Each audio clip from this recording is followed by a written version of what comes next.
저희가 영끌족들 이야기를 많이 했었는데 언론에서 좀 조사를 했습니다. 조사를 했더니 영끌했다가 망한 사람들이 태반이다. 실질적으로 빚내서 집 샀다가 너 지금 빚내서 집 사지 않으면 벼락거지 돼. 이런 이야기 듣다가 집을 샀죠. 무리하게. 특히 언제? 코로나 때. 그 사람들이 지금 굉장히 무너지고 있는 거예요. 그래서 코로나 때 보시면은 집값은 안 떨어지잖아요. 이러니까 영끌하지. 가격 폭등하니까 영끌 비투에서 계속 올라간다. 지금 아니면 못 산다. 나만 빼고 다 돈 벌었다. 집 안 사면 벼락거지 된다. 영끌이 옳았다. 이거 2021년 4월이 기사입니다. 이때 샀으면 완전히 그냥 상투 정도가 아니에요. 엔젤링이에요. 엔젤링. 그 다음에 요 빠면 누군지 알죠? 하루빨리 집부터 사라. 월세 내느니 사자. 이러면서 영끌 막 해서 부추겼죠? 이 영끌에서 집 산 사람들 어떻게 됐다? 42%가 손해봤다. 실질적으로 그 이상이에요. 그래서 보시면 빚내서 집 샀는데 영끌 쪽 42%가 손해봤다. 자, 2019년 하반기 이후에요. 딱 좋죠. 2019년부터 저희가 경고를 했어요. 상반기 때 떨어졌고 하반기 때 막 올라간다고 영끌하라고 부추겨서 그때 산 사람들 보시면은 30대 비중, 20대 비중이 굉장히 많고 시간이 지나서 이번에 2023년이요. 데드캣 바운스 날 때 엄청나게 또 부추겨서 40대 이상 비중보다 20, 30대 비중이 훨씬 더 많았죠. 근데 봤더니 평균 LTV도 60% 가까이 받았고 그리고 1억 이상 손실이 5명, 5천만 원이 2명, 2천만 원 5명, 2천만 원 이내 손실이 2명. 그래서 41.7%가 손해를 봤다. 근데 우리가 여기서 생각해야 될 게 뭐냐면요. 이거는 지금 이자, 현 시세, 매수 가격 이런 것만 생각을 했죠. 근데 우리가 뭘 생각해야 돼요? 우리 예전에 막 빚내서 집 사면 벌어지는 일들 뭐 이런 영상들 올릴 때 취득세 생각했죠. 그 다음에 양도세 생각했죠. 보유세 생각했죠. 기회비용 생각했죠. 그 다음에 뭐 이사를 가서 샀다면 이사비용, 또 공인중개사비 이런 것들 다 더하면요 거의 이 정도 이상 수익 내지 않고 요 정도까지는 대부분 다 떼고 나면 마이너스다. 그러니까 실질적으로는 절반이 아니라 거의 한 60, 70%가 영끌했다가는 손실을 봤다는 소리예요. 기타 부대 비용까지 생각을 하면. 그러니까 저 부분만 이야기를 해서 그래도 아직까지 58%는 그래도 집값이 올랐네요 이게 아니라 착산이 난 거예요 지금. 그리고 팔리지 않았으면 아직까지는 속된 말로 아가리 호가입니다.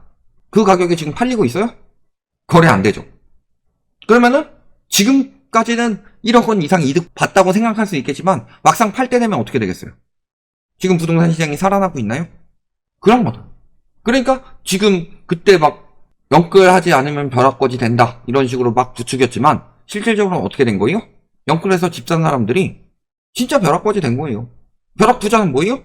갑자기 내가 돈을 많이 벌어서 벼락부자죠. 벼락거지는 뭐예요? 상대적으로 남들은 돈 버는데 내가 못 벌어서 벼락거지다. 이거는 진짜 궤변 중에 궤변으로 끼워 맞추기고 내가 가진 돈을 갑자기 다 잃어버려서 거지가 되는 게 벼락거지예요. 그러니까 벼락거지 된다고 조롱하던 사람들, 우리 이런 속담 알죠? 개 눈엔 개만 보이고 부처님 눈에는 부처님만 보인다. 그러니까 벼락거지 눈에는 다른 사람들이 벼락거지라고 보였겠지만 실질적으로 벼락거지는 본인이 됐던 거고 그리고 그런 것들 상관 안 하고 집 안 샀던 사람들이 벼락거지 될 상황을 피해 간 것이다. 이렇게 보시면 되겠죠. 아직도 그런 이야기 많이 해요.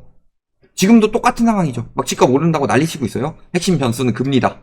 언제부터 금리 이렇게 이야기를 많이 했다고. 금리 그러면서 지금 막 사라 이런 이야기 하죠. 하반기엔 사라 금리 이야기를 하면서 다 하반기에 사라고 난리를 치고 있지만요 과거에도 똑같이 저런 말 듣고 샀다가 다 벼락거지 된 거예요.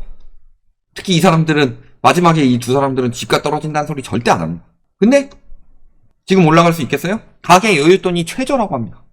집을 살 때는 뭐가 있어야 돼요? 내가 모아둔 돈 여기에 대출을 껴서 들어가죠. 그러면은 내가 돈을 모으기 더 좋아진 환경이 되었느냐. 그런데 전년에 보면 소득이 많이 떨어졌다고 그랬죠. 그리고 물가는 많이 올랐죠. 그래서 실질 소득이 감소했죠. 더 크게. 그러면요 내 돈을 모으기는 훨씬 더 힘들어진 상황이에요. 여윳돈이 없다는 게 그 뜻이죠. 근데 대출 받긴 좋아진 상황이냐. 아까도 말씀드렸지만 예전에는 예를 들어 LTV 50%만 적용하더라도요 집값이 5억일 때는 2억 5천을 빌릴 수 있었지만 집값이 10억이 되면 5억을 빌릴 수가 있었어요. 근데 지금은 내가 막 5억을 빌릴 수 있는 소득이 안 돼.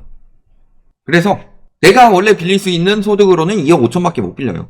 그러면은 내가 지금 사더라도 2억 5천이고 집값이 막 20억까지 더 올라가더라도 2억 5천이에요. 내가 빌릴 수 있는 돈은. 그러면은 결국에는 소득으로 돈을 모으죠.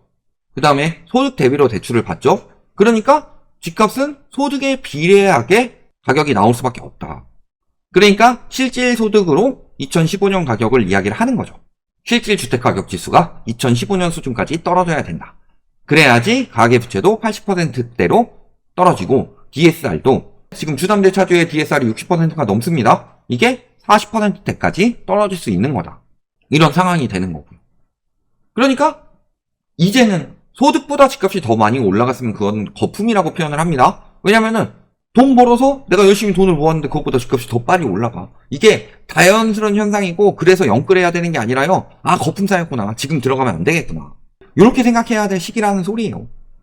그리고 여윳돈이 없다는 소리는 무슨 소리예요? 미래의 집 살 수요들까지 미리 다 끌어다 써서 집값을 부양시켰다. 심지어 작년까지도. 더 이상 살 수가 없는 거예요.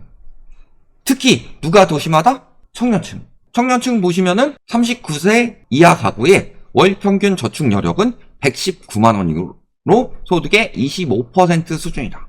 119만 원씩 저금해요. 얼마예요? 1년간 저금하면 1428만 원. 연 1428만 원 저금해가지고 어떻게 해요? 지금 막 10억짜리 집을 사요. 그러면은 지금 집값 계속 올라서 지금 10억인데 집값 더 올라서 15억 된다 라고 하면요, 청년층은 100년씩 모아야 됩니다. 이 중에서 절반 대출 받는다고 해도 50년 모아야 돼요. 50년 모으고 50년 주담대를 받으면 되겠다. 그죠? 말 같지도 않은 소리죠. 순수하게 저축으로 모은 돈은 평균적으로 6천만 원. 이게 평균이 6천만 원이죠. 중앙값은 3천만 원이에요. 그러니까 저축액도 굉장히 양극화가 심하다는 소리예요. 이렇게 돈이 없는데 청년층이 어떻게 더 받아줘요? 가계 여윳돈도 떨어졌고 청년층은 더 돈이 없고. 근데 내수시장이 살아나지도 않고 있고 사람들 소득은 없고 대출은 줄고 있어요. 그런데도 집값 계속 올라간다고 공급 부족이 어쩌니 뭐 이런 식으로 이야기를 하면서 부추겨서 영끌한 사람들은 지금 어떻게 하고 있다? 열심히 빚 갚고 있다. 돈이 생기면 가장 먼저 할 일, 이게 대출부터 우선 상환하는 사람들. 이 사람들이 36%다. 자산 증식을 생각하는 사람들은 훨씬 적다는 소리죠. 열심히 돈 갚는다. 왜냐면 빚 때문에 죽어나고 있기 때문이에요. 그리고 저축 투자보다 대출 상환이 현명한 투자법이라고 주장하는 동의 비율도 과반 이상이다. 이런 부분만 잘 생각해 보시더라도요, 그때 영끌한 사람들은 지금 빚 갚느라 허리가 휘고 있는 거고, 결국에는 중요한 건요, 금리 좀 낮춰주면은 그 사람들이 더 버틸 여력이 생길 수는 있어요? 더 버틸 여력이 생기면 뭐예요? 사주는 사람이 없는데. 장사를 해보신 분들 아실 거예요? 내가 팔고 싶은 가격에 팔면 절대 안 팔리죠. 결국에는 소비자들이 어느 가격에 사주느냐, 이게 합리적인 가격으로 형성이 되는 과정이죠. 근데 소비자들이 돈이 없고 소비자들이 못 사요. 그러면은 결국에는 내가 이 집에서 집값 오를 때까지 버티면 된다라고 하는데 계속 버티면 이 가격엔 절대 수요가 들어올 수가 없다면은 집값이 올라갈 수 있겠어요? 떨어질 일만 남는 거지. 그래서 심지어는 신생아 대출 하도 부추겼는데도 요즘 분위기 보니까 그게 안 되죠. 왜? 신생아 대출은 크게 두 가지죠. 대출을 받아서 집을 사는 사람들. 그 다음에 반대로 내가 대출을 좀 싼 이자로 갈아타는 사람들. 근데 대출을 받아서 집을 사는 수요가 들어오기 위해서는 신생아 대출로 금리를 낮추고 한도를 내주는 것뿐만이 아니라 이 사람들이 집값이 올라가가지고 사야 된다는 심리가 생기도록 만들어야 돼요. 근데 분위기가 좋지 않죠. 그러니까 버틸 수 있는 사람들은 그걸로 좀 더 버틸 수 있더라도 이 수요들이 지금 집 사야 되겠다라고 유입이 되려면 집값이 올라가는 시장이 형성이 돼야 된다. 근데 특례 보금자리론처럼 보편적이지 않기 때문에 금매에 들어갈 수 있는 사람들도 있지만 내가 지금 애 낳을 여력이 안 되는 사람들, 이런 사람들은 혜택을 받는 게 없잖아요. 그럼 금매가 전방위적으로 들어가지도 않겠죠. 그러면 집값이 떨어지는 게 멈출까요? 그러니까 심지어 이런 이야기까지 나오고 있다.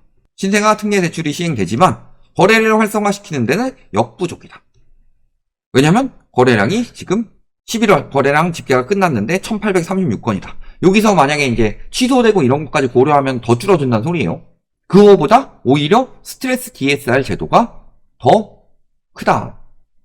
요 연구원님은요, 부동산 시장에 대해서 나쁜 이야기 많이 안 하시는 분들도 저런 이야기 하고 있습니다. 이런 부분까지 생각해보면 어때요? 이게 답이다. 빚내서 집 샀는데 집값은 빠지고 있죠? 비싸게 팔고 싶은데 사줄 사람은 없으니까 거래도 안 되고 있죠? 근데 이자 부담은 엄청나죠? 그렇다고 해서 금리가 빨리 떨어지는 상황도 아니죠? 이런 부분을 생각을 해보시면은 그때 빚내서 집 샀던 사람들은 완전히 속아서 샀다가 완전히 망한 거고, 지금 다시 부추기고 있는 사람들, 아까 그 면면을 보시면요, 그때 빚내서 집 사라고 했던 그 사람들 그대로 똑같이 또 이야기를 하고 있어요. 그 사람들 재작년에 말 다 바꿨었죠. 이런 것들 보시면 영끌에서 피해보는 사람들이 얼마나 많은지 주변 사람들도 한번 둘러보셔라. 영끌 안 한 사람들 말고 막 그냥 소득의 한 10% 이자 갚으면서 나 영끌했네 라고 징징대는 사람들 말고 진짜로 DSR 한 40% 이상 받은 영끌족들 엄청 많이 들어왔는데 그 사람들은 어떻게 되고 있는지 봐라. 그러면은 집값이 오래 버틸 수 있는지 없는지가 다 내 눈에 보일 것이다. 그리고 그 이야기에 속아서 내가 들어갔다면 그 자리에서 울고 있는 것은 그 사람을 위로해주는 내가 아니라 그 사람과 같이 울고 있는 내가 됐을 것이다. 이렇게 보시면 되겠습니다.